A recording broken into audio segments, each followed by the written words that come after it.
Mengapa Steve Jobs dipecat dari Apple? Kisah pengkhianatan, kejatuhan, dan kebangkitan sang visioner. Bayangkan kamu mendirikan perusahaan dari garasi rumah, membangunnya menjadi raksasa teknologi, lalu suatu hari kamu malah dipecat dari perusahaanmu sendiri. Itulah yang terjadi pada Steve Jobs, pendiri Apple, visioner, tokoh revolusi teknologi, namun ia pernah kehilangan semuanya. Dan Steve Jobs juga sebuah tokoh ikonik yang motivasi saya untuk terjun ke dunia inovasi. Oke. Tahun 1976, Steve Jobs dan Steve Wozniak mendirikan Apple dari garasi. Apple II meledak di pasaran, membuat Apple jadi perusahaan besar dalam waktu singkat.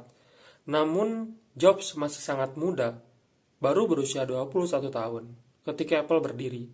Dia jenius, tapi emosinya meledak-ledak. Perfeksionis, keras kepala, dan sering bertengkar dengan timnya sendiri. Apple tumbuh dengan cepat, dan Jobs dianggap terlalu liar untuk mengelola perusahaan besar.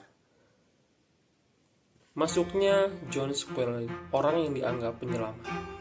Tahun 1983, Jobs ingin mencari CIO profesional untuk menjalankan Apple. Ia mendekati John Sculley, CIO Pepsi, yang sukses. Oke, kita tahu Pepsi kan, sebuah perusahaan yang bergerak di bidang minuman bersoda. Jobs mengeluarkan kalimat yang sangat terkenal. Apakah kamu ingin menjual air gula seumur hidupmu? Atau ikut bersamaku mengubah dunia? Sculley akhirnya bergabung.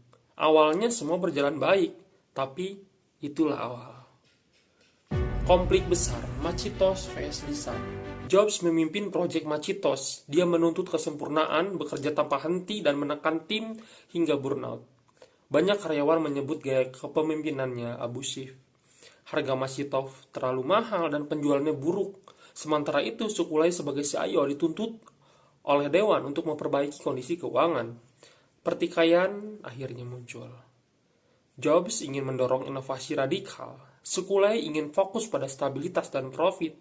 Dua gaya kepemimpinan yang bertabrakan. Akhirnya, momen puncak pun terjadi. Terjadilah rencana memecat Sculley dari posisi CIO. Jobs diam-diam mencoba mengumpulkan dukungan internal untuk menggeser Sculley dari posisi CIO. Namun rencananya bocor. Sculley meminta voting dari dewan direksi Apple. Hasilnya semua dewan lebih mempercayai Sculley daripada Jobs. Karena melihat, pertama, Jobs terlalu emosional. Kedua, Macintosh gagal secara komersial. Ketiga, Apple butuh stabilitas bukan chaos. Sculley terlalu mengambil kebijakan bersejarah. Steve Jobs dicabut semua kewenangan operasionalnya. Jobs masih punya jabatan, tapi tidak ada kekuatan. Ia seperti menjadi pendiri, namun tidak punya rumah sendiri. Karena kita nggak bisa memungkiri bahwa seorang bisnismen, seorang pemodal, seorang investor hanya fokus pada bagaimana ia profit, bagaimana ia bisa membalikan modal yang sudah saya keluarkan.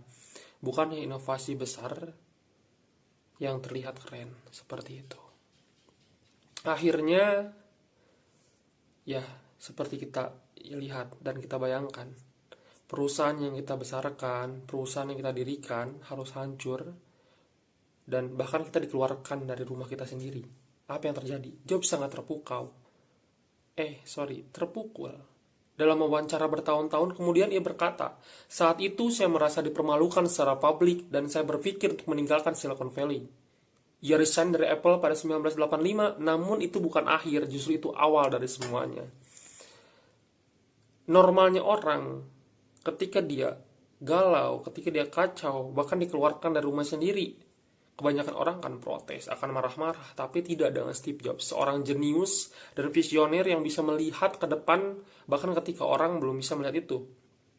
Banyak orang berpikir bahwa market itu diciptakan, banyak orang mikir bahwa kita tuh harus menciptakan sesuatu yang sesuai dengan market, tapi tidak. Steve Jobs tidak melakukan itu. Dia membuat sesuatu yang orang belum perlu.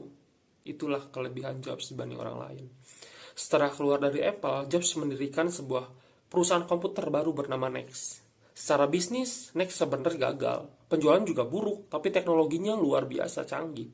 Pada saat yang sama, Jobs membeli sebuah studio animasi kecil dari Lucasfilm yang dikenal sebagai VCAR. Teman-teman pernah lihat kan logo-logo VCAR yang bergerak animasi yang seperti lampu itu. VCAR hampir bangkrut pada waktu itu, sampai mereka merilis Toy Story tahun 1995, film animasi 3D pertama di dunia. Nah, kayaknya untuk zaman sekarang semua orang tahu dan bahkan pernah dengar lah. Minimal pernah dengar bahwa Toy Story itu apa. Oke, sebuah film animasi yang diperankan oleh boneka-boneka yang bisa berbicara gitu. Toy Story meledak, VCAR menjadi raksasa industri film animasi. Jadi meskipun dipecat, Jobs sebenarnya sedang naik daun. Nah, setelah itu terjadi, ironisnya, tanpa Jobs, Apple justru memburuk. Produk tidak fokus, strategi kacau, penjualan turun, bahkan hampir bangkrut. Pada tahun 1996, Apple butuh teknologi baru untuk menyelamatkan sistem operasionalnya. Dan teknologi itu hanya dimiliki oleh satu perusahaan, yaitu NeXT. Tahu kan NeXT punya siapa? NeXT adalah ciptaan dari Steve Jobs. Nah, akhirnya apa yang terjadi? Apple akhirnya membeli NeXT seharga $429 juta pada tahun itu. Bersamaan dengan itu, Steve Jobs resmi kembali ke Apple. Tahun 1997, Jobs mengambil alih posisi CIO. Langkah pertamanya sangat berani, dan ya balik lagi, ia seorang bapak visioner dunia, bapak marketing dunia, dan seorang marketer yang sangat hebat. Apa yang ia lakukan? Memotong lebih dari 70% produk Apple, fokus pada inovasi inti, merombak budaya kerja, menjalin kerjasama besar dengan Microsoft. Jobs membawa filosofi baru, sederhana, fokus, dan berani berbeda. Nah, di sini tuh era-era kejayaan dari Apple sendiri. Setelah kembali, Jobs meluncurkan rangkaian produk. Pertama, iMac tahun 1998, iPhone 2001, iPod 2007, iPad 2010. Nah, produk-produk ini sebenarnya bukan produk-produk yang market butuhkan. Mereka tidak butuh. Tapi setelah produk ini ada, mereka jadi butuh. Kebutuhan yang mereka awalnya tidak pernah pikirkan, tapi setelah keluar iPhone untuk bisa mendengarkan musik, akhirnya mereka berpikir bahwa, oh, musik ternyata bisa didengarkan sesimpel ini ya. Nah, itulah kelebihan Steve Jobs dibanding para inovator-inovator dunia lainnya. Apple yang hampir bangkrut berubah menjadi perusahaan paling inovatif, brand paling berpengaruh di dunia, perusahaan bernilai triliunan dolar. Yang menarik, fondasi OS X yang dipakai semua produk Apple adalah teknologi dari NeXT, perusahaan yang Jobs bangun setelah dipecat. Bagaimana dengan VCAR? VCAR akhirnya kolaborasi dengan Disney dan menjadi salah satu perusahaan animasi terbesar di dunia sampai saat ini. Kisah Steve Jobs akhirnya menjadi bukti bahwa dipecat bukan berarti gagal. Pengkhianatan bisa menjadi pintu menuju kesuksesan besar. Dibutuhkan waktu untuk jatuh untuk menemukan arah hidup. Jadi, ketika dalam bisnis, organisasi, ataupun sistem manajemen, kegagalan itu hal normal. Trial and error itu pasti ada. Bahkan dipecat dari karya yang kita besarkan sendiri, itu hal-hal yang menyakitkan. Tapi itu bukan membunuh kita. Tapi itu bisa membangkitkan bahwa kita punya hal lain yang lebih besar yang bisa kita temukan ketika kita tidak di sana gitu. Seperti kata Jobs sendiri, saya tidak melihatnya saat itu. Tetapi dipecat dari Apple adalah hal terbaik yang pernah terjadi pada saya.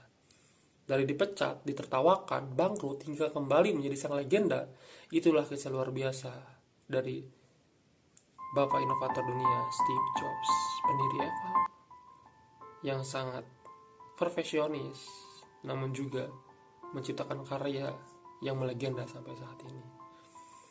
Dan brand yang sangat mewah tidak diciptakan hanya dari waktu yang sebentar, dan juga proses yang perlu banyak trial and error. Sekian dari saya Pak Rohadi Kusuma.